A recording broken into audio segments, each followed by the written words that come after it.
Hey everybody, it is on screen, off screen. We're back with another episode. We are going to do something a little unique this week. We were talking about Spider-Man and how much we both love it. So we decided to rank all the live action Spider-Man movies on what are our favorites, all the way down to one. Let's start with you, Josh, with your number 9, which is way higher on my list. Way higher.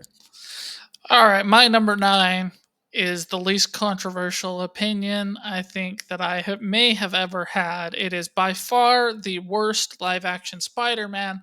That is Andrew Garfield in The Amazing Spider Man 2. I just so you know, guys, I have this as my number 4, and I debated like where to put this because I simply don't understand why people hate this movie as much as they do. I don't get it. Because it's terrible. It's not It the fact that you genuinely is have it terrible. lower than Spider-Man 3 is insane. Okay, Like, hold it's on. insane. Hold on. Let's talk about this then, okay? If you want to get into it. Is it a good Peter Parker story? No. Because quite honestly, there is no good Andrew Garfield, good Peter Parker story. He's not the best Peter Parker at all. He's a It, good it's Spider-Man. He outright doesn't bad. do a It's not very Peter good, Parker story. okay? Is it a good Spider Man story? I think so. No. Yes. Is there any unique, cool, interesting connection between him and the villain in this one? No. Is the villain good? No. Does the villain look cool? No. Is Yes, the writing good? absolutely, it does. No. No, there's a reason that they changed his look. It's because everybody said that was stupid. Is it comic book accurate? No. Is it's just like they wanted to try out cool tech, their cool CGI stuff, and they did, and it looked stupid. They completely changed his story and ruined it. Um, it's just not very good. Now, the ending fight is the best part about this one, um, leading towards Emma Stone's death. Was a very cool, visually impressive piece of artwork.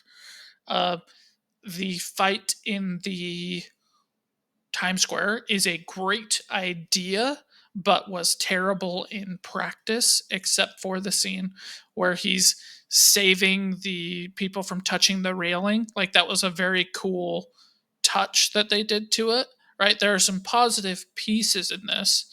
Um, but overall, it's just dumb. I think the writing sucks. I think the characters suck. I think they're very weak. I think there are times where this looks incredibly stupid, and there's way too many negatives about this is an outright bad Spider-Man. And I know I'm not the only person who thinks that. You're not. I will fully admit that I am way, way in the minority with this one. But I don't understand why people hate this movie. I understand people not liking the movie. I don't understand people hating this movie. Because it's not good, and it betrays the idea of Spider-Man. How does it betray the idea of Spider-Man? Well, he's supposed to be this, friendly neighborhood Spider-Man. Is he the friendly neighborhood Spider-Man? I would say so. No, Yeah. he's not. He's not at all.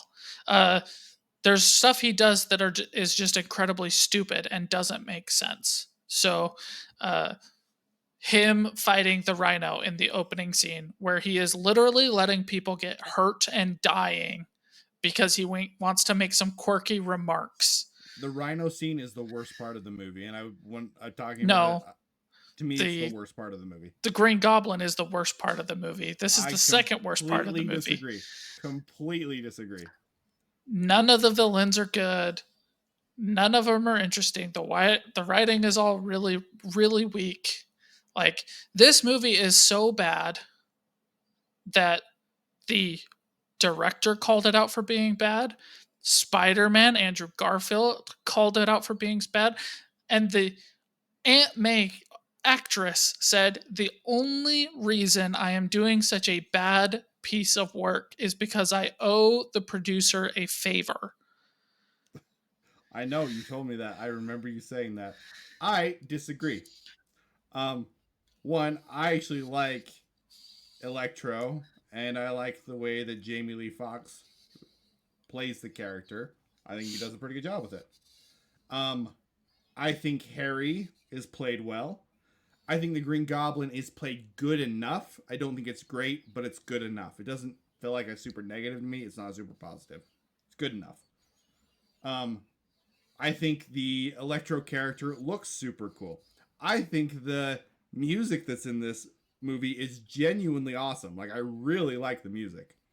The fight scenes are great. The chemistry between Andrew Garfield and Emma Stone is fantastic in this movie. Like really good. Um, they have a I will they think you're won't. thinking of the first one. I am not. I like it better in this one, but that's one of the positives of the first one. We'll go into why I don't like that movie in a second. But Emma Stone and Andrew Garfield do a good job with the chemistry. There is a lot of will they won't they in this movie, and I think that there is too much. As much as I don't hate this movie, I do realize that there are flaws. Like they could have edited a lot down and it would have been better. The Rhino stuff is completely stupid. Like it's not well done at all. They have too much will they won't they, but there's also a lot of good. I really do like the relationship with Andrew's Peter and the person who plays Harry. Like I think they do a good job with that relationship. It's a little different, but it's well done. I like the way that they build up the Green Goblin becoming a villain. And if they would have had a third movie, they've built it up so well that that villain becomes a good aspect against Peter Parker. He's supposed to be his big nemesis. He's the Joker to our Spider-Man. He's And supposed to be, but he's not in this one. Like, you are grossly overestimating the work that they did with his character and building him up to be that villain. I don't think so. I think they did a good job of building it. And when you have Emma Stone die at the very end, that cements this character as your main villain for moving forward. It cements him as the Joker for the universe. And it does Agreed. a good job of doing that. The No. scene where Emma Stone dies is fantastic. That whole fight is really well done. And when Emma has like cracks against the cement, you feel it. It's an extremely well done scene. You like Agreed. hear it in your bones, Yep. and Agreed. they do a good job of having Andrew Garfield play a grieving Peter Parker. And this is like 2014. You had the start of the MCU jokes already piling in, where you have these really deep moments, and then somebody just cracks a joke and it cuts all tension. They don't do that in this movie. They let you breathe with the grief, and it's well done. Um, so you have good music. You have, in my opinion, Electro that is different, but isn't a bad Electro. It's a cool looking Electro Bad who does Electro. cool stuff. It's acted well. Harry's done pretty well. Green Goblin's done pretty well. You have No. that cool fight at the end that's done well. You have the death that's done well. You have the chemistry that's done well. So you have all of these different aspects that are actually done pretty well and do not deserve at all the hate that this movie gets. Is there ways that they could have edited it and made it better? Absolutely. Was Rhino No. stupid? Yes. They Did they couldn't. shoehorn it in to do Sinister Six? Absolutely. Doesn't mean that this is a terrible movie because it's not. It is a terrible movie. It was rushed. It was a big rush project. It was a rush It was project. well thought out. I agree with you that the Green Goblin killing Emma Stone cements him moving forward, but I disagree with you that they've done a good job building him up to become the Green Goblin in the first place. Uh, Electro looks stupid. It completely is opposite and different than what it should be, pretty much in every sense of the word. Uh, So you say should the be. Why is it should? Like I get that it's different than the comic books and everything else. It is different. For sure. Because even if we take it away from Spider-Man and we look at X-Men, right? Yeah. Wolverine is not Wolverine, and Thor is not Thor, right? Thor is supposed to be Yep. really short. Wolverine's supposed to be wearing yellow and blue, like. Mhm. But you still have to pay homage to their origin, the writing that was come from, the way that they look. Did they honor the origin story of Electro? They gave him electric powers and they had him No, they plug into didn't. some. They didn't build it up at all in any way in any of the comics the way that it's done. Right? It's very different. It is very different. But It's very, as very far different. as It key doesn't powers and what he respect. does with the powers, it's similar. Okay, but we're talking about his origin story. So you agree they did not pay homage to his origin story. It's very different for sure. Did they pay homage to his look? It's very different. Also, no, very different. They did its own thing. Okay. And did they pay homage to his powers? I would give you, they did an okay job with that, right? I think they did a good job with that. They did an okay job with that. And then on top of that, they made it look stupid. I don't agree. Like the blue look just looks stupid. And no, I think I'm not awesome. the only person who believes that. The CGI was not in the technology worth what they were trying to do at the time. And there's a reason that they changed him in Spider-Man No Way Home. And literally everybody was like, isn't that so much better? Like, I get it. You don't have to have that stupid yellow and green outfit. But if you compare it to the same actor playing the same part in No Way Home, which one's the better Electro? It's the No Way Home Electro by far. That doesn't mean the other one is bad, because I don't think it is. It is bad. No, the other one's just improved, but this one is not bad. Improved by going back to what has already been established and doing those things like paying homage to origin and look. It does look better, but it doesn't mean the other one is bad. Like, something can. It does look bad. No, it doesn't. It does. It looks bad. The blue like it skin is with the veins underneath it is cool. Bad CG. It is bad CG. I disagree. You are very much in the minority there, man. Absolutely. So much in the minority. Absolutely. I know. I looked up so many lists on Reddit and different things of top movies, and this one is the bottom one for most people. That's because it's bad, right? Like, how do you look at a movie where the actors themselves get fired for calling it bad and say, this is, top tier live action Spider-Man? I put it like in the middle, right? Yeah, I put it like in the middle. And like I said, there's still problems with this movie. There are problems with this movie, for sure. How many Spider-Men got fired for calling their own work bad? Probably only this one.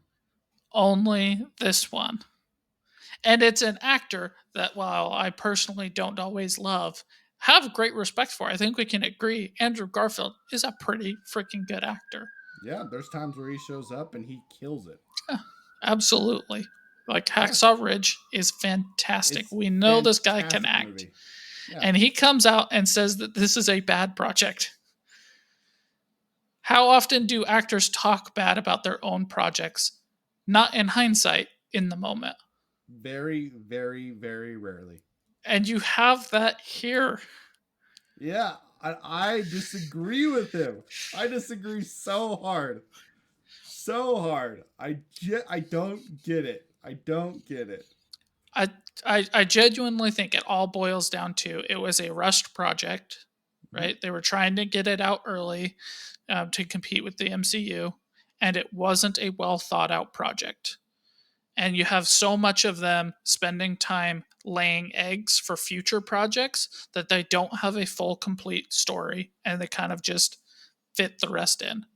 See, that's kind of what I feel about Spider-Man 3, and I wrote down they spent enough time developing Harry so that unlike Venom in Spider-Man 3, he survived, meaning he will come back later on. And that kind of built up the character. With Spider-Man 3, you're just kind of left with this giant mess. This one doesn't feel as much as a mess to me. That's part of the reason why I don't like Rhino, because Rhino is the one part of this movie that I don't think fits in at all. Like, it should just be completely removed because it feels absolutely forced. Everything we'll get to Spider-Man 3. Edited and cleaned up a little bit. It can't be edited because the writing is so bad. I don't agree. I It don't just agree. is. The writing is bad, okay? And it's not just Rhino, right? Like they put so many Easter eggs There's and there's things. there's other ones for Like sure. They forced in. Rhino is the worst part for sure. Rhino is the worst one, right? But they cast MJ, they cast Catwoman, they did all of these things to try and set up future projects, I actually like what and none the of it Catwoman is thing. really thought out and makes a cohesive story or project, right? I think you got fanboy eyes and you love the Spider-Man But that he portrays, and so it colors your vision of it. that doesn't make sense though, because my we can talk about my number 9 right now. My number 9 is the first one of these movies. Or did I put? I think I put. Yeah, I put it below Lotus. Lotus and this one could be mixed back and forth, but I do not like Amazing Spider-Man number 1 really at all. Like I don't like it. So it's not like I have these fanboy glasses because I I think hate you the have first fanboy movie. glasses for Andrew Garfield and his Amazing Spider-Man, not for necessarily his movies or his projects. But I think you like that he's wittier than the other two Spider-Men. I think he does a good job as Spider-Man. And in my notes for Amazing Spider-Man 1, I talk about that. I'm like, he doesn't play a good Peter. I don't think he does. But I think he is a good Spider-Man. I think he does a good job with Spider-Man. And he does a good job with Spider-Man too. Like in Spider-Man 1, he is also does a good job when he is Spider-Man. He just sucks as Peter Parker. That's, I think we agree with that there. I think you're giving way too much credit for the few highs that Amazing Spider-Man 2 has. And it's coloring the fact that like there's so much not just mediocre, not just crappy, but genuinely bad stuff that the Amazing Spider-Man 2 does. I said there is some bad stuff. I think people hit the bad stuff too much because I think there's a lot of good in there. And I think the good outweighs the bad. It definitely Pretty does not in this significantly, one. actually. Yeah. No, not at all. You spend half your time on a bad villain and a quarter of your time on a bad Peter Parker. So with Spider-Man 1, Amazing Spider-Man 1, I wrote down that the lizard has absolutely no personality. Dr. Connors is completely an empty villain, one note, utterly useless, stupid character. The one thing I liked about the lizard is that fight scene where they're in the hallway at the school, because that is genuinely super cool. But otherwise, it's a bad villain that has no personality and is just kind of useless. I get that people don't like how much they changed Electro. I understand that. But Electro has a personality. He has a character. He has a motivation. Like, he is an actual character instead of a one note nothing Dr. Connors. You've got those two way opposite, my guy. Nah, Dr. Connors Yeah. sucks in the first one. He Okay, hold on. sucks. Time out. Let's stop here. Okay. Yeah.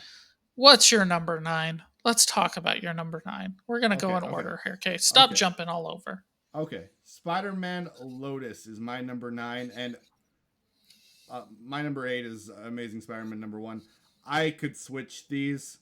Spider-Man number 1, I have a lot of problems with where I don't like the movie. Lotus to me was just kind of a first little bit was kind of interesting, and the rest was kind of a waste of time. Not very good movie. Like poor. It's a poor movie that I could have disagree been with that, much but okay. better. Um, with some good aspects. Yeah, that's mostly it. That's Okay. Spider-Man Lotus. Spider-Man Lotus, you went on to your number 8. It is my number 8. Um, we've talked about it before, and we both agree that it was a good movie where Spider-Man was just the wrong medium to use. Yeah, that's a better way So, of saying it. That's a better way of saying it. so it was a good Peter Parker dealing with grief story. That was just too That was much just a grief. little too much and not very progressive, or it doesn't progress fast enough Yeah, in and you're pacing. left with a start that's really exciting, and the rest just kind of feels Yeah. blah in comparison. Right. But it's a fan film. So I'm giving it some leeway. That's why it beat out Amazing Spider-Man #2.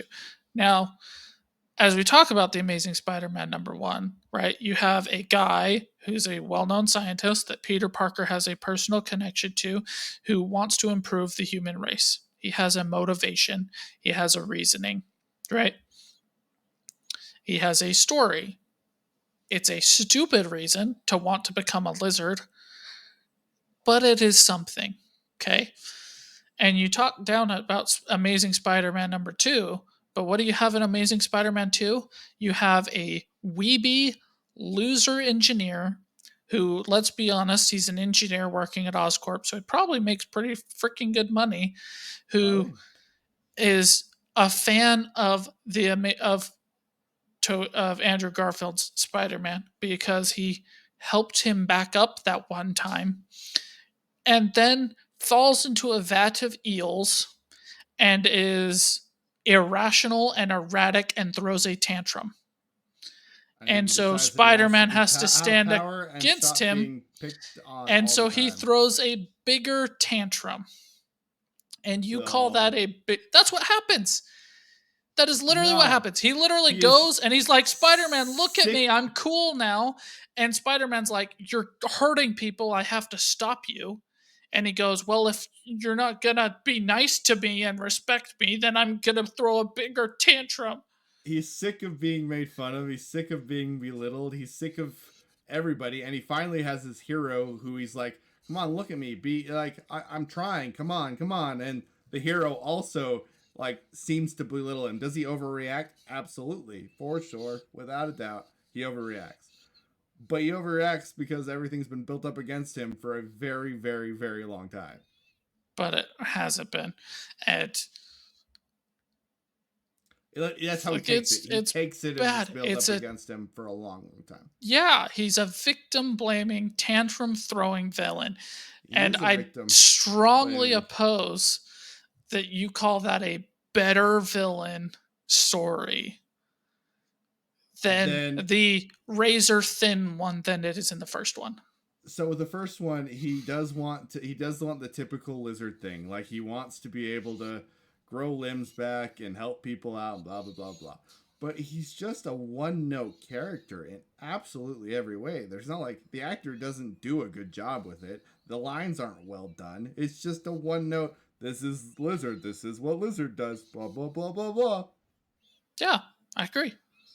Yeah, sucks. That's better than tantrum throwing, not even one note thick guy.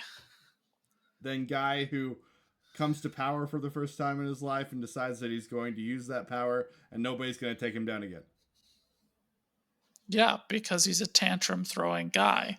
I don't think he's a tantrum. He's not using he's not using the power to stop belittling. He's using the power to shut people up. He's literally throwing a tantrum like an 8-year-old. He's literally trying to become something bigger that cannot be. No, he's throwing up, a tantrum. Cannot be taken away, cannot be belittled, cannot be shut down ever again. It's a tantrum. Oh, it's a tantrum. It's the mentality of a tantrum. Yes, it is. It's an 8-year-old who's saying, if I can't play with the blocks too, I'm going to destroy the tower. Literally what it is. I think a lot of people want more power and more influence than they have. And when people get into a situation where they do have it, a lot of times they blow it in wrong ways. I think it's a very, very human thing to do. Yeah, but that's not what he's doing. That's absolutely what he's doing. No, he's throwing a tantrum. He's literally saying, I didn't get it my way the way I wanted it. No, it's everyone's turned away from me. Even my hero is turned away from me. And now I'm going to become something that you cannot turn away from. No, he's saying, you didn't give me attention the way I wanted it when I wanted it. So now I'm going to knock down your tower. I don't agree. Well, literally everybody else agrees with me. That's literally good for everybody else. That's good for everybody else. I think you're all wrong. This is my big uh, going against the grain topic. I don't know, but I disagree completely.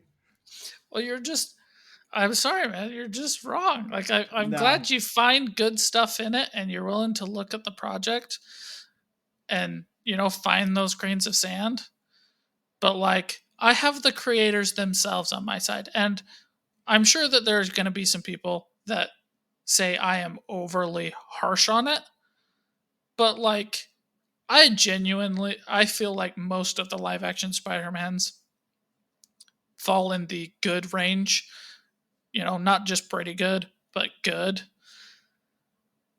And this one just doesn't. This is one of the few that I'm like, I don't care to watch someone victim blame and then throw a tantrum.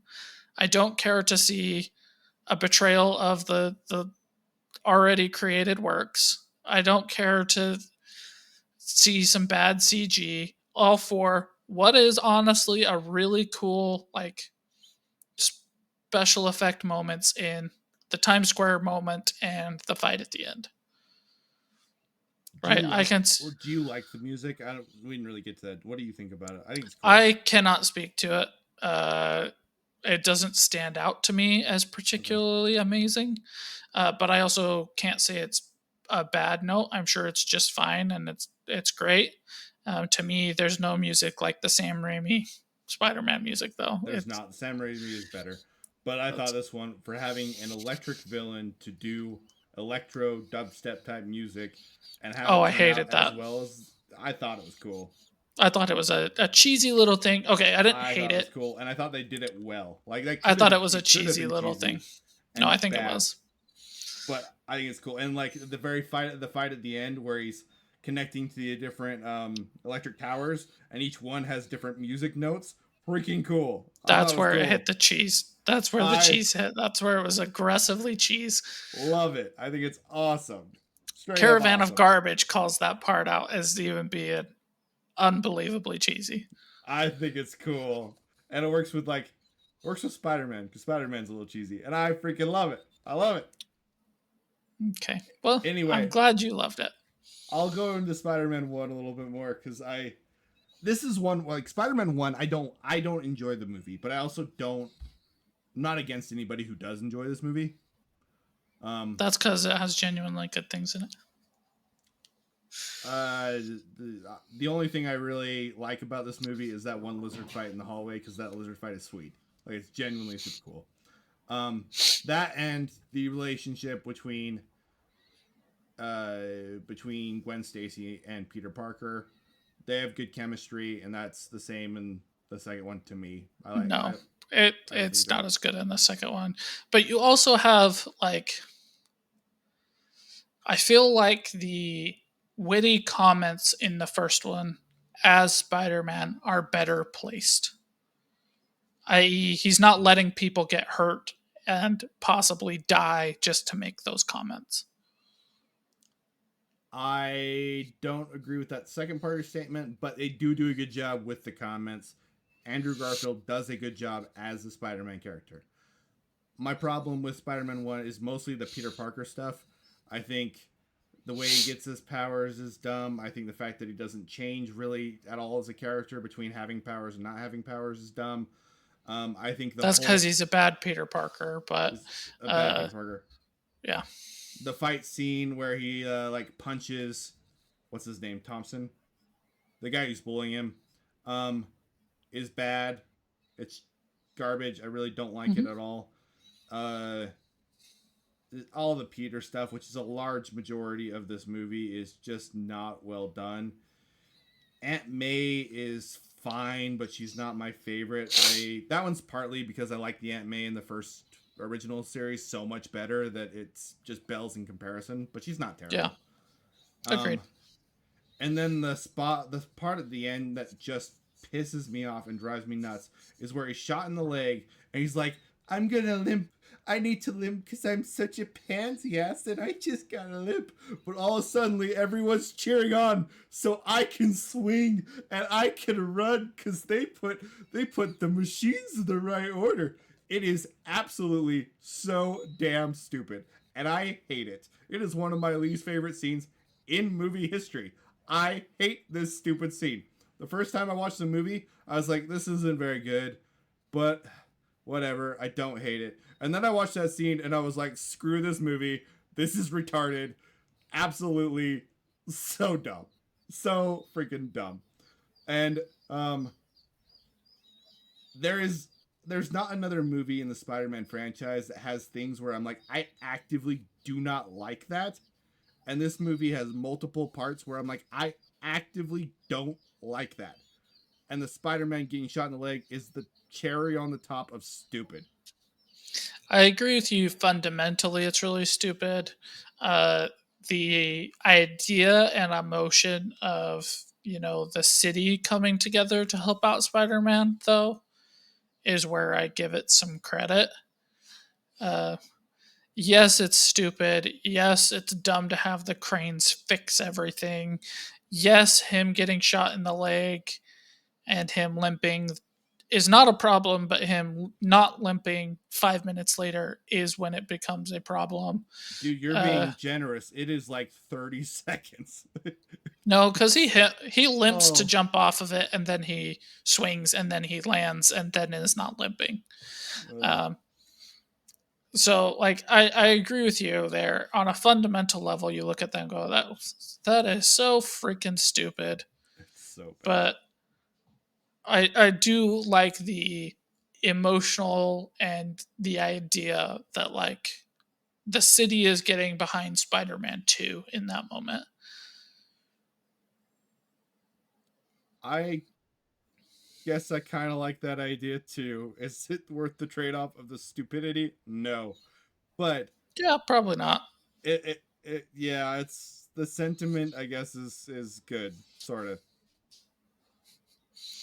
I don't know. Anyway, that is my number 8. I probably really should move that one to number 9 because I don't have anything in Lotus that I just don't like, and I don't How like some of those long and things. dragged out it is, how bad the Oh, that's Spider-Man scenes true. are. Uh, like the opening crawl is the best part of the movie, But and it that's doesn't not even piss me like, off. And there's some things in Amazing Spider-Man 1 that genuinely like I don't like. Like actually like I'm negative about it and it's just being like, that wasn't very good. That makes sense. Does that that's make sense? yeah, that's fair. Like I get that, but I just think that, like, Amazing Spider-Man has some highs. It has a couple. Has a Yep, couple. which is more than Lotus. That's the reason that I had it at number 8 is because there were a couple things that were highs. A couple. Yeah. I agree with you. The villain is not the best, but I don't think he's the worst villain ever. I also don't like. He's probably right in the middle in terms of live action Spider-Man villains. Okay, he is very very low for me. Very Well, low. I mean, you've got, in my opinion, Electro. You've got Amazing Spider-Man's Green Goblin. You've got Toby Maguire's Venom. You've That's got the only one that I might put lower. there's quite a few. There's a few Tom Holland ones that aren't really like super great either. Like I would say Vulture is only saved by the actor, not his actual vultureness. So, That's fair. That's fair. That's fair. uh, and then there's the fact that, like, Tom Holland really hasn't faced that many Spider-Man villains either. Uh, I didn't love Mysterio, though I would put Mysterio slightly above um, Lizard Man. Uh, Me too. but, like, that's where we're at, right? The villains of, like, it's crazy for me to be like, Spider-Man has the best villains in the MCU, and look at all these movies that I genuinely love and be like, well, he's not a very good villain. He's not a very good villain. That one's not a really good villain. And that one's only really good because of the actor and his portrayal as his alter ego and not necessarily his portrayal as the villain and, all that kind of stuff. But I mean, when we get to the top of these, they're all great villains. But I agree. I agree. Well, let's go with your number 7. What's your number 7? all right, my number 7, this is where I say that this is the pretty good zone for Spider Man live actions. That's what I Uh, think too. the next, I don't know, 3 on my list I would say are totally interchangeable. Wouldn't be mad um, either way. Because my number 7 is Spider-Man 3 with Okay. Toby Maguire. Uh, this is one that on rewatch and specifically watching the extended edition of the movie, you realize, I think people were probably a little overly harsh when this movie came out. And, you're fighting with stuff like Iron Man 1, and you don't have a lot of other options. Yes, I get it that Sam Raimi was originally planning on making 5 movies, and when he got told that this was his last project, he kind of rushed some stuff. Uh, I don't think that what's his name's version of Brock is that bad. Granted, my introduction to Venom came after it, so when I originally saw it, I wasn't like grossly offended by his portrayal of it. Okay. I didn't I didn't think the black suit was that bad either. It did feel like kind of an afterthought, but I didn't think was the end of the world. Uh, Sandman was clearly the best part of it. Everything else was really not that great. Yes, that dancing scene was super cringe, but overall, I still think it's a pretty good movie. Harry's version of Goblin is absolutely awful. But this is one where I feel like they did do the work, right? You had 2 movies to establish his motive for changing and turning against his best friend. And that worked really well for me. Mixed with him getting dosed with the same drug that drove Harry Osborn um, mad. So he's also getting a little bit mind messed up. Uh, that all worked for me. I just didn't like the snowboard and the basically generic bad guy look where he's not really unique in any way. Uh, they could have touched up his look quite a bit and I wouldn't have hated it so much. Uh, a lot of the stunts and things, I agree, not great. Uh, there's the scene where they're going between the houses and Harry gets clotheslined and you see this like generic blob smack 3 things and then smack onto the ground. And you go, that guy would be so dead. Like he would be flattened if he really hit the ground that hard. That's one thing that the Amazing Spider-Man did really good with Gwen Stacy is it felt hard but fair. And this one, when Harry hits the ground, it's like, no, that was way hard, man. Like you're so dead, you're so concussed, you're seeing double for a year with how hard you hit stuff. But it's still Sam Raimi. You still get Tobey Maguire Spider-Man stuff. You still get his Peter Parker-ness at the beginning of the movie and again at the end. Uh, there's some cringe, but overall, this is still pretty good. And I would rewatch this one again. Specifically, the extended edition helps out quite a bit with it. And, you know, Sandman is done fairly well in it. So, you know, I think not all bad. Spider-Man 3. I honestly hated it when I first watched it, and I Me was too. somebody who was too harsh on it. I really was. Yep. And it's you rewatch it and you're like, this has got some good stuff in it. It's a decent movie, not terrible. It's decent. The Sandman stuff is honestly really good. I like the stuff with Peter Parker and MJ. I think it's good in this movie. I like the first half of the stuff with Harry. The second half I thought was resolved too quickly and it doesn't feel satisfying. Yep. And it's just it's poorly plotted, but that could be because they were planning to keep it going. The black suit stuff, the Peter Parker part of the black suit stuff is not great. It's not. Yep. But it's not. It's not very. It's good. pretty cringe. Yeah. Yeah, it's pretty rough. And then Venom itself, I think Eddie Brock and the way they did Eddie Brock was actually not bad in this movie. I think it's pretty well done. Venom is terrible. Venom is really, really bad, and it's a major negative to the movie. But it all together in this one package, you have kind of this messy package that's decent enough and decent enough to watch. But that's about it. Like not horrible, not great, decent enough. That's kind of where I would put it. Yeah, Um, I'm not mad at that at all. cool. That Spider-Man 3 is my number 6. My number 7 was Far From Home. Um, and this one's partly because of how much I love Mysterio. In the comic books, in the animation, I think he's such a cool character. And in this, he's just not great. He's not terrible, but he's not great. The whole London thing should have worked better than it did, but it doesn't work super well for me. The whole Mysterio plot is Razor kind of thin. weak. It's razor thin. Yeah. It's not really well done. The way that they incorporate technology inside of this movie, I'm not a huge fan of. It's not. It just feels like it was supposed to be there because you're supposed to have this heartfelt thing about Iron Man, and it's just not great. Um, so you're left with a lot of stuff that could have worked really well, but in the end, just kind of made me feel really disappointed. And then you have MJ and Peter Parker, and they're a real life couple, but I don't like them as a couple.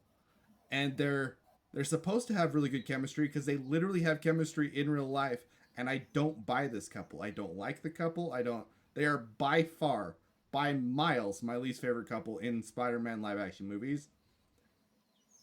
And these are supposed to. I agree, but only because the other two are so good.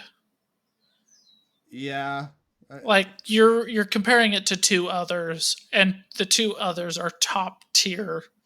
they're great, and this one's You just know, like it's not terrible, but it's right? e- I just disagree with you saying you don't like the couple or believe the couple. maybe I'm making it a little too strong. It's possible. Because I like I do buy the couple. They do have chemistry. It's just not as prominent and as good as the other ones.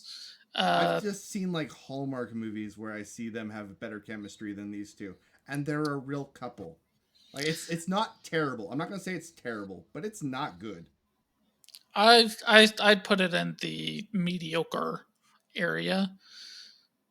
Um, so just a little above you because there are things that I like about it. There are things that I don't like about it. And then there's the whole it's MJ, not MJ kind of ness to it. Yeah, So that makes me not like it. But then there's also it's a different MCU made up universe that they've already kind of established.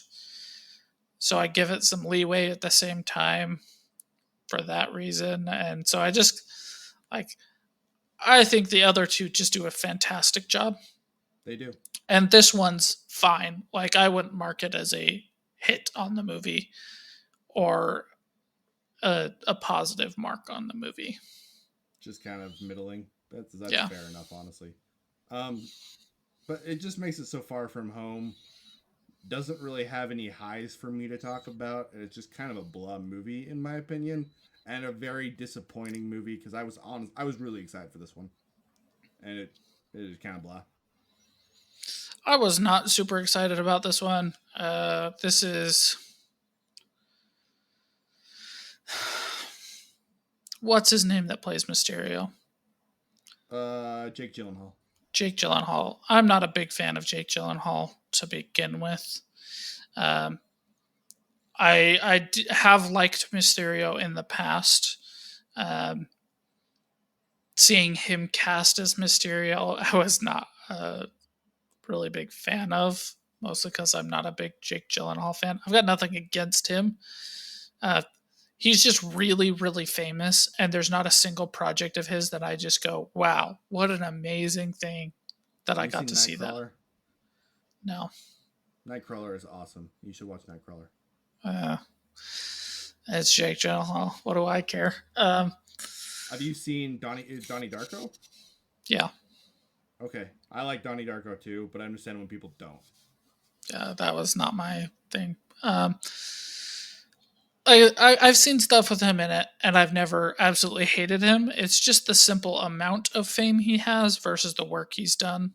Okay, Like, I probably view him like you've at least used to view Matt Damon, okay. where you see him getting all these big roles and seeing not all that good quality stuff. He's very similar in his acting.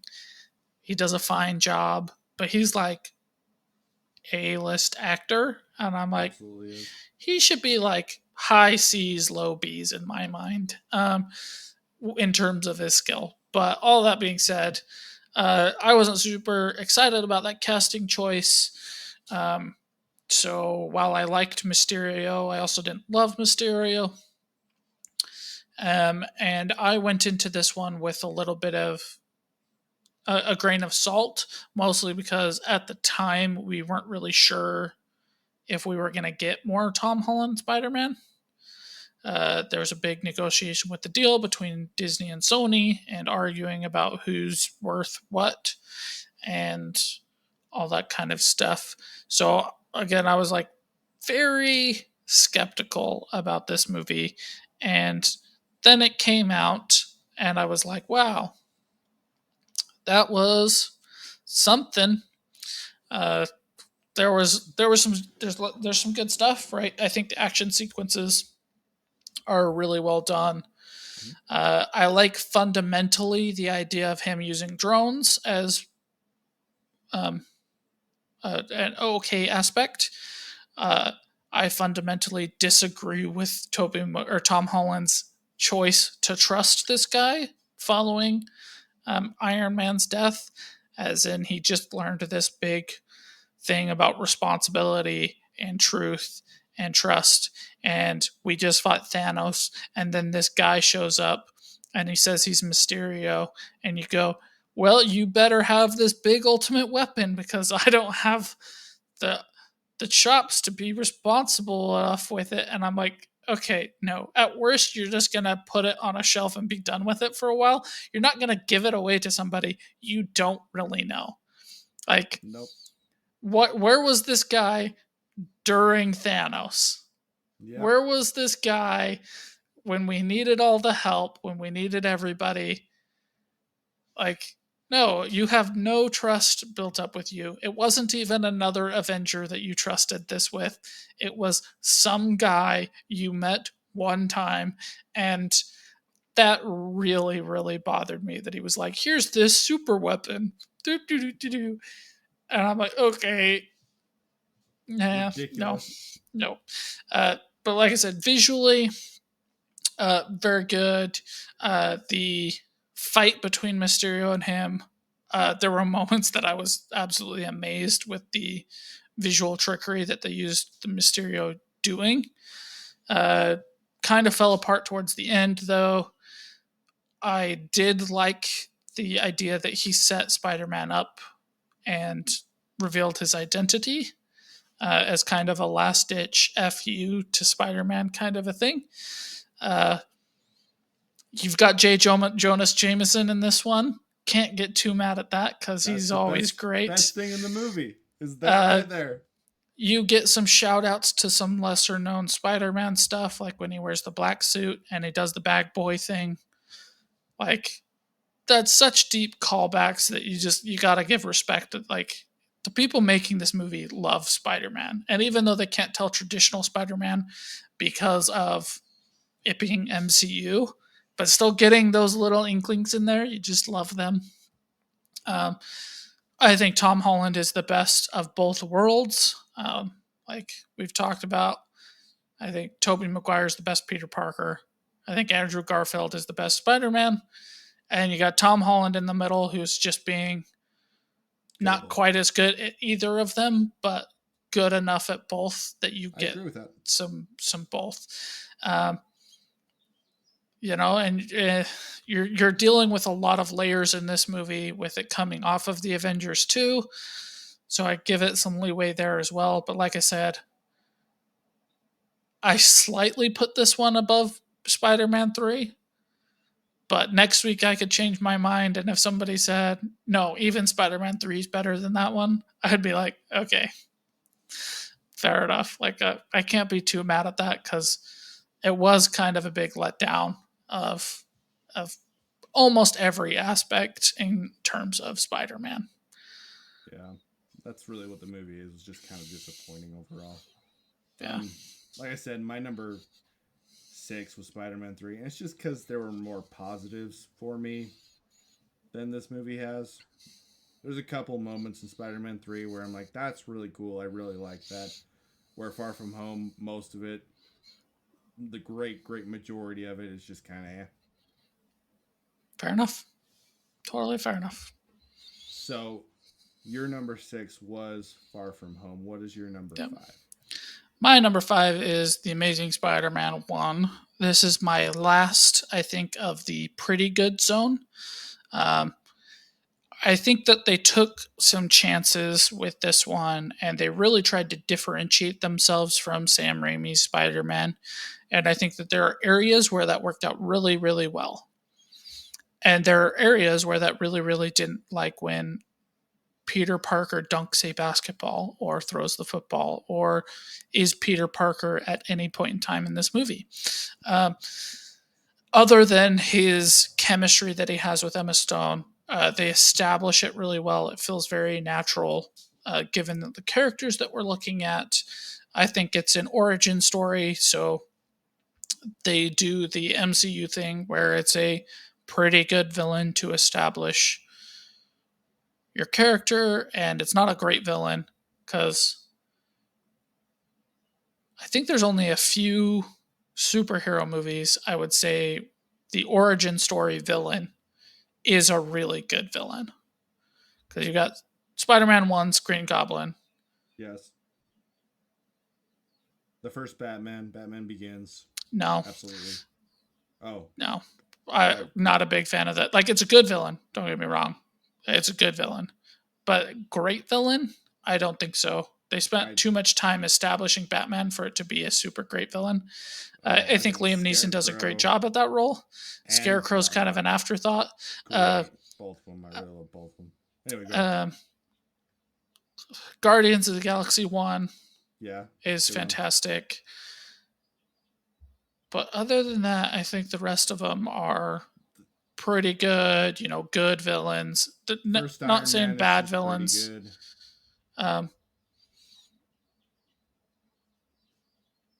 But yeah.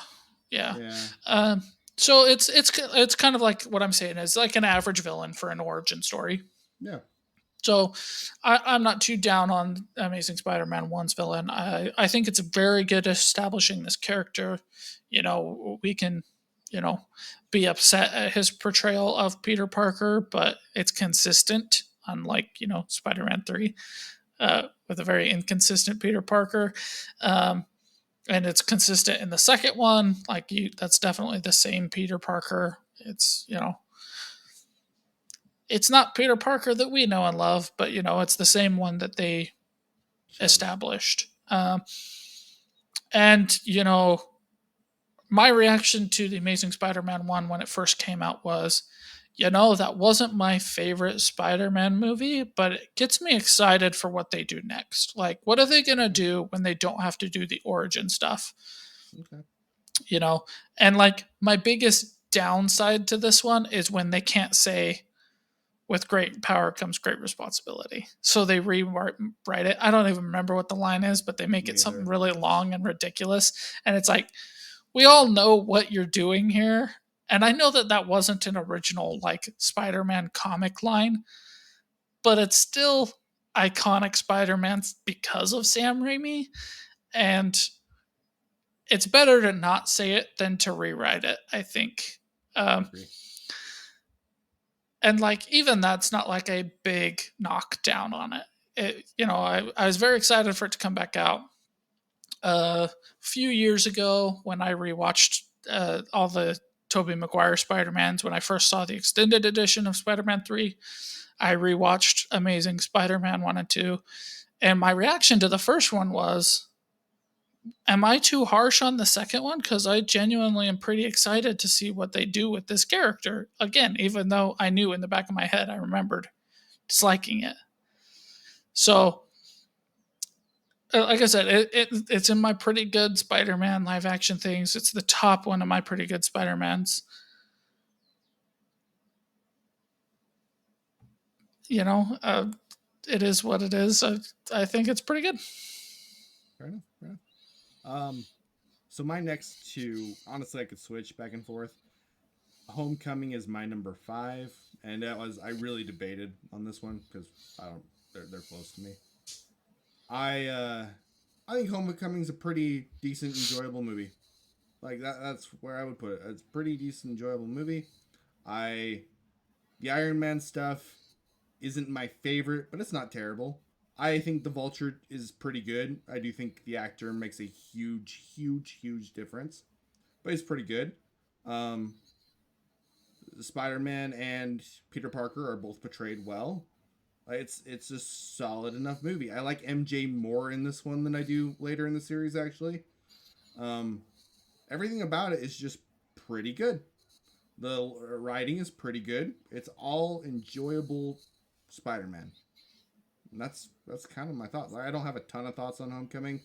Just enjoyable enough movie. Okay. My number 4 is Homecoming. This is where I say it gets better than pretty good. I enjoy Homecoming a lot. Okay. I genuinely really, really like Homecoming. Um, I think the down mark on it is Vulture villain is only pretty good. I think the rest of it, you get a really good Peter Parker, you get a really good MJ, you get him establishing, it's not an origin story, because they're establishing that he was already Spider Man Yeah, they do a good job with that. and coming off of Civil War. And, they're basically like, everybody knows who Spider Man is, so we're going to skip that. Fantastic choice, because if we had to go through another origin story after establishing the character in Civil War, that would It would be feel a bit terrible. exhausting. Um, you get him in the dance, and Vulture is the dad, and you have that moment where Vulture is talking to Peter Parker, and it's so good. Really Uh, enjoyable. and you get some really good fights, and you get Vulture versus Spider-Man, and all of that goodness that comes along with it. And like, he's still And the figuring out who he wants to be. Like I said, they're still establishing the character without making it an origin story, so I think they did a great job with that too. and the um, Vulture is kind of cool for not being like they changed the character completely. Like it's one where to poke at your Electro comment a little bit, it's not the same character in any way, shape, or form, but they do a but they good paid job with the homage to it. development of the character. I mean, sort of. The other one is a old man that becomes a vulture and he can suck life out of somebody to live longer. This is not the same thing, like at all. In some comics, not all of the comics, right? That's true, A but lot he's of these always an characters old have man who multiple becomes things. that. He's an older guy, and in this one, he's an older guy, right? I mean, like, Yeah, I'm not saying when you're making a comic book movie, you have to copy and paste what the comics do, or at least one of the comics do, right? I'm saying you have to pay homage. Yes, it's a different looking vulture, but there are things that they do to say we respect the original art with it, right? It looks different, but like the way the wings are shaped, you go, that's still Vulture in the comics, right? They do things with it, and like, yes, it's not the same origin story for Vulture, because all of a sudden you have the Avengers and everything, and that's not really a thing in the comics with Vulture origin that I am aware of. Um, I don't know either. but they do things to pay homage to it, right? Like they still show and acknowledge it, right? So if we're taking this out of I like, the mean, comparison I'm going to make is like, what if instead of Star Wars Disney the way they did it, where they said they didn't have writing work to go off of, mhm. they said, hey, we have this really great writing, but we still want to tell our own story, so we're still going to respect the writing that came before it, right? That is a better thing to have done. But they didn't do that, so now we hate The Last Jedi even more because they made those stupid comments and because they didn't respect the writing that we've come to know and love, right? that's Yeah. that's my comparison that I would make to The Amazing Spider-Man 2, is they didn't even try to establish that they respected the writing of the character that came before it. They just said, we're doing our own thing. Yeah, I feel like the Vulture is very different too, and I'm not even arguing that that's a bad thing. That was just kind of my point, is that it's very different, and that's not I agree. necessarily a bad thing. Like they do a good job It with is it. very different, but they still respected the original writing, and they did things to pay homage to where it came from. What did they do that you felt like paid homage? Because I mean, Electro has electric powers, kind of like the comic book, and this guy can fly, kind of like the comic book, and they're both very different characters.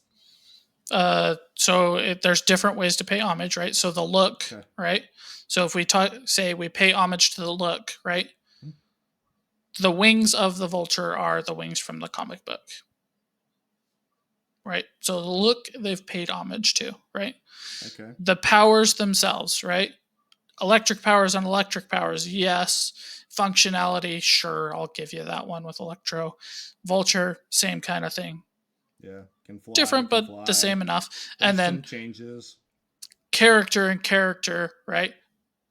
Amazing Spider-Man 2, they do nothing, nada, with the original character. Okay. And in Spider-Man Homecoming, he's still an older guy. He's still wanting a lot of similar things in terms of he's actually lower middle class, trying to build wealth and kind of getting crapped on. Some kind So, of robber type situation thing, yeah. kind of. So yeah, I agree. It's very different. I would go with those words. It's very different. And I'm not saying everything is the same, but Okay. they gave you enough with Vulture to know that they respected and acknowledged the writing that came before. Whereas with Electro, they didn't do Amazing anything. Spider-Man 2. I like Yeah, that. Okay. that's just that. All right. With that, my number 4 is obviously Amazing Spider-Man 2. We've talked plenty about that. What is your number 3? Actually, our number 3 is the same. No Way Home is my number 3. This is the one I've rewatched most recently. Uh, I'm going to come out and say it. This is a great Spider-Man movie. It's fantastic, and I think anybody who criticizes it for just being nostalgia bait is dead wrong. I agree. Completely. I don't think it's nostalgia. I think that I hate crossover universe stuff. Across the Spider Verse bothers the crap out of me for a lot of those same reasons. It's just obnoxious. It opens up way too many plot holes and abilities and things. Like, well, I can't beat this villain, so let's just bring in 10 more Spider-Men.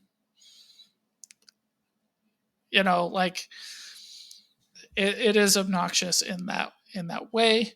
In this one, they used the old Spider-Man that we know and love to act as Uncle Ben, and they delivered the actual line that needed to be said with the worst Aunt May that you could possibly use, and still made it work in the MCU-ness of it all. And the reason for the multiple Spider-Man being there is solid. It's well done. I think that they do. I think Andrew Garfield is actually the best in this movie. Weirdly enough, he does a great job. They just do a good job. All the Spider-Mans do good jobs. The villains they deal with well. All the villains have a reason for being there. They're not just there for fluff pieces. They're actually used. It's really good. Yeah. Uh, Completely agree with you, except for the Andrew Garfield moment, because I just think that there are times where each of them shine. Okay. And Andrew Garfield sticks out to you because he kind of shines at the end. Because another thing that I love about this is it's just not about Tom Holland, right? You have 3 Spider-Men in 3 different phases of life.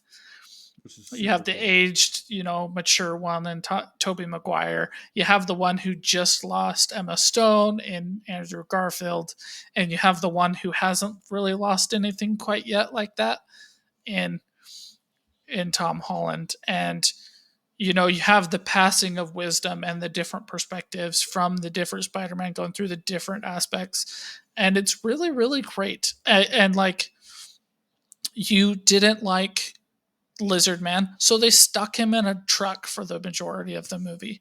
Absolutely the right call. I know they did that for budget reasons and the fact that the actor wasn't actually there, but it was absolutely the right call because I think in that scenario, he is the worst villain. Um, what they did with Green Goblin, fantastic.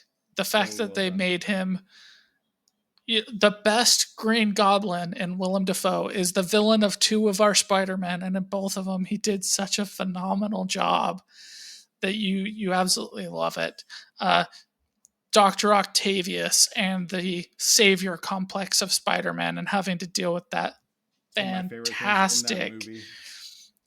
Sandman and him doing the right things for selfish reasons and trying to get back to his daughter.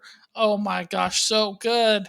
Um, and then you've got Andrew Garfield and Toby Maguire and Tom Holland all on screen together, making memes and having a great time and being Spider-Man and And they having, always keep that Spider-Man feeling with all of them, yeah, and they do a good job of not making them all feel like the same Spider-Man. They write it to where it matches each personality, which is super impressive. absolutely, yeah. The way they swing, like I'm sure Toby Maguire can't really bend like that anymore because he's quite a bit Yep. older. But they have the silhouette, and you can still tell which Spider-Man is which Spider-Man by So which cool. way they pose in the moonlight. Like, so good. And the fact that they used the old Spider-Man to act as Uncle Ben, I think is absolute genius work.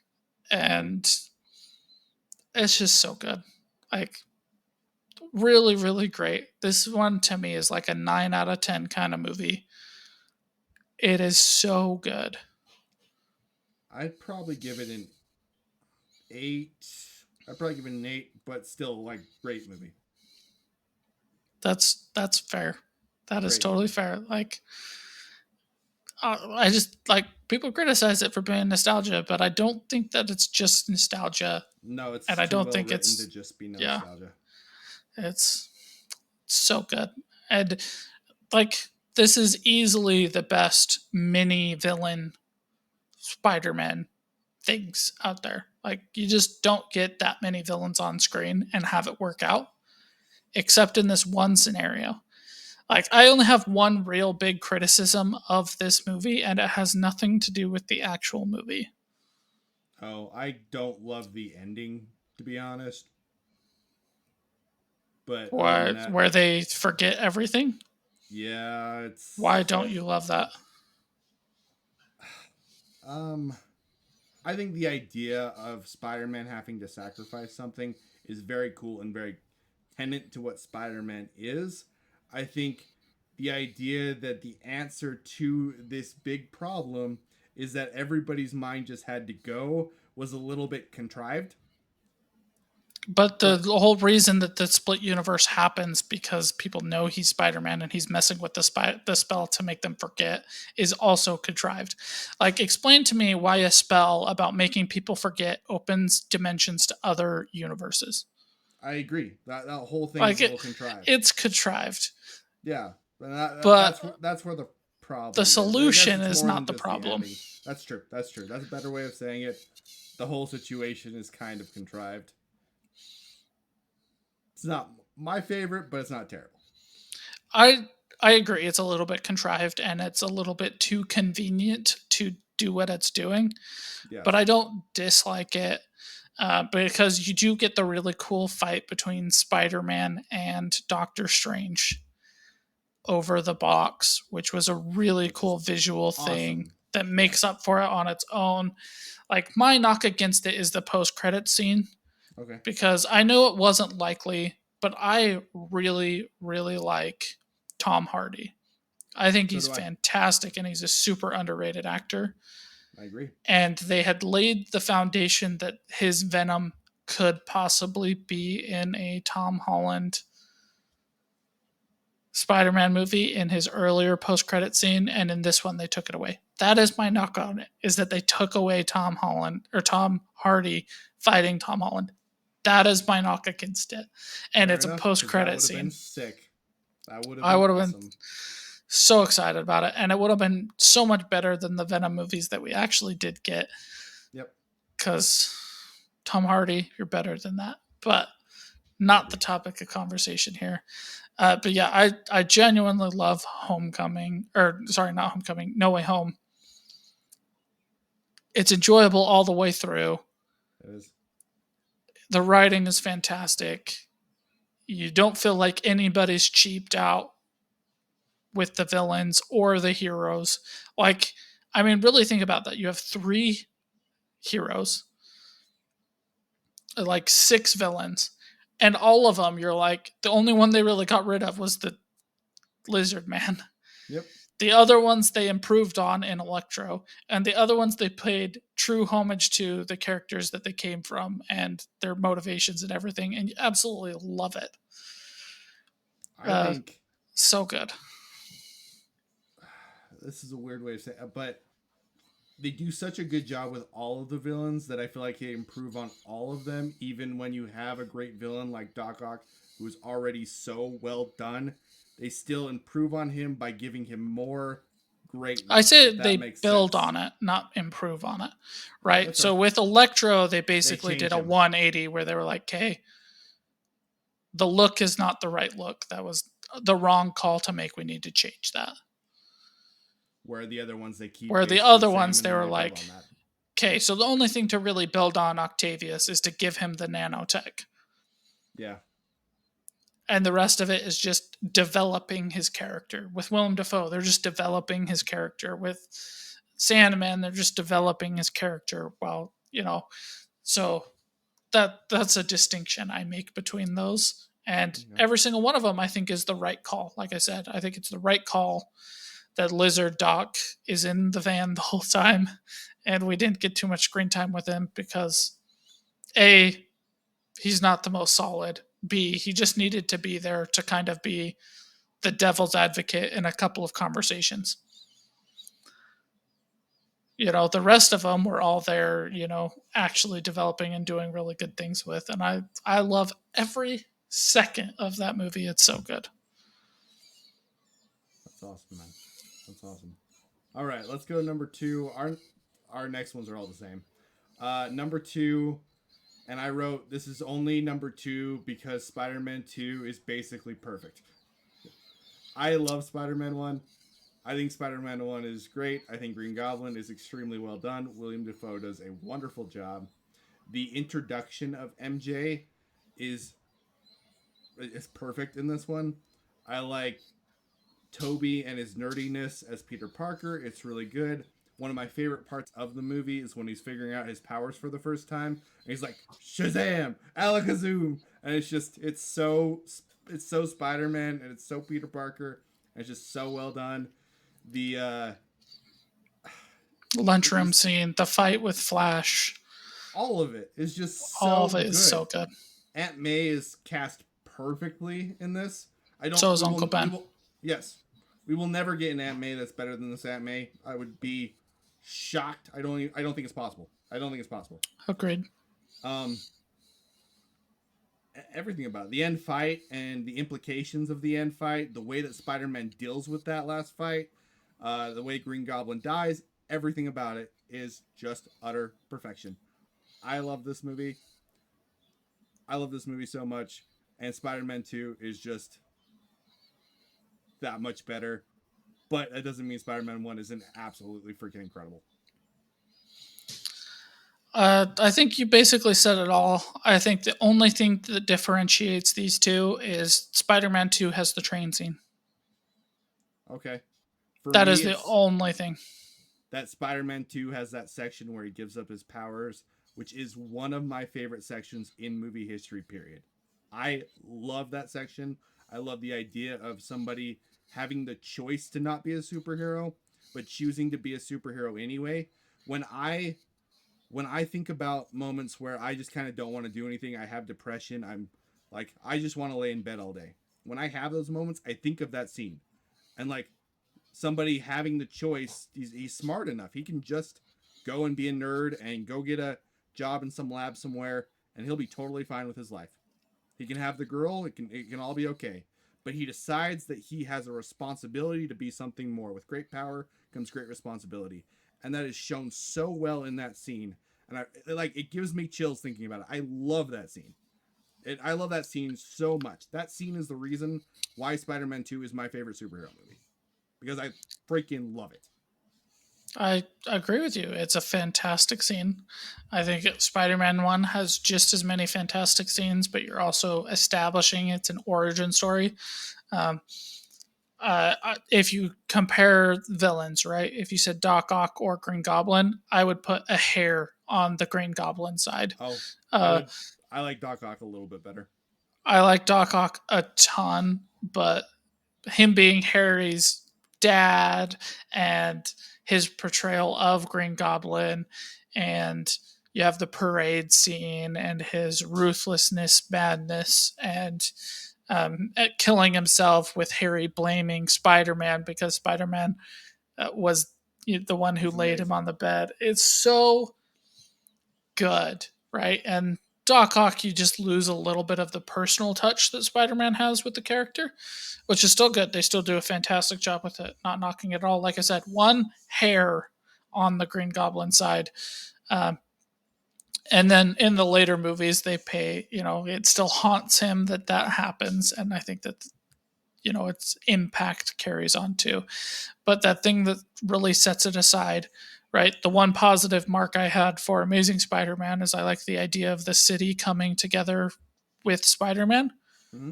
You have that in the train scene, in the fact that everybody sees his face, but they don't take pictures. They don't identify him. They respect him. They say, he just saved our freaking lives. We're not going to take advantage of the situation. After that scene, which is an amazing scene with the runaway train, uh, I just absolutely love it. I think there's a reason it's one of the most famous superhero scenes in anything. That's insanity. As It's so him good. holding the train back, it's so freaking good, so cool. And it's not even like one of those really epic CG things, right? It's him in front of a train doing like it's not the most extravagant, but it carries so much weight in that scene. And the fact that it like knocks him out and he's just exhausted from it and all of the things that add on to it is that is the one thing that barely puts Spider-Man 2 ahead because it's so good. The train scene is amazing. The Toby choosing to accept his powers, the MJ being like, "It's my choice to be with you. It's my choice." This is all about choice, and I love the aspect of choice in Spider-Man 2. The people on the train, they choose to be with him. The Doc Ock at the end, he chooses to stop listening to the voices, and the way that they do the voices with the arms is so good. But Yeah. he chooses to stop listening to the voices. He says, "My only choice, my only option, is to go down with the fusion reactor that he's made. This is the only choice that I have to save the city and to save myself." It makes sense for the character. It makes sense for the villain. You root for this villain. It's a gray villain, and I usually don't like that kind of thing, but it's done so well in this movie. I think Spider-Man 2 is perfect. I I wouldn't change anything. Nothing. I think it's perfect. I love that movie. I love it so much. So would you give it a 10 out of 10, Mr. 10 out of 10s don't exist?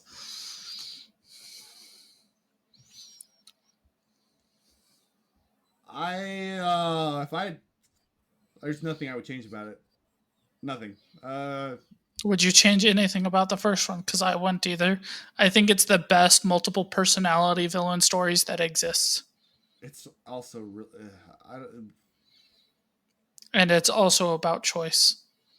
there is nothing I would change about it. It just doesn't hit the emotional highs that Spider-Man 2 does for me.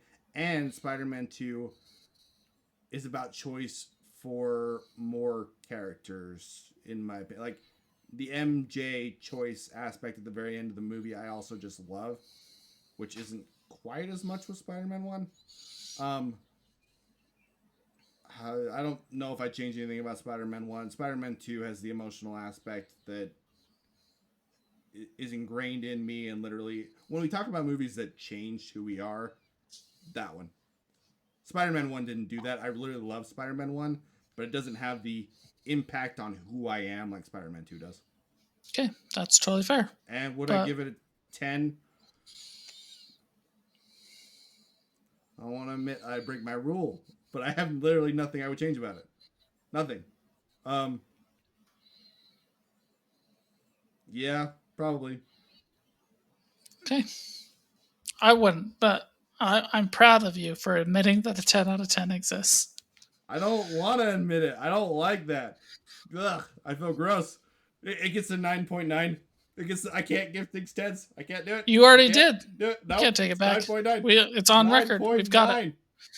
Okay, so Spider-Man 2 is a 10 out of 10 in Conlon's eyes. We're all proud of him for having this growth. It's so good.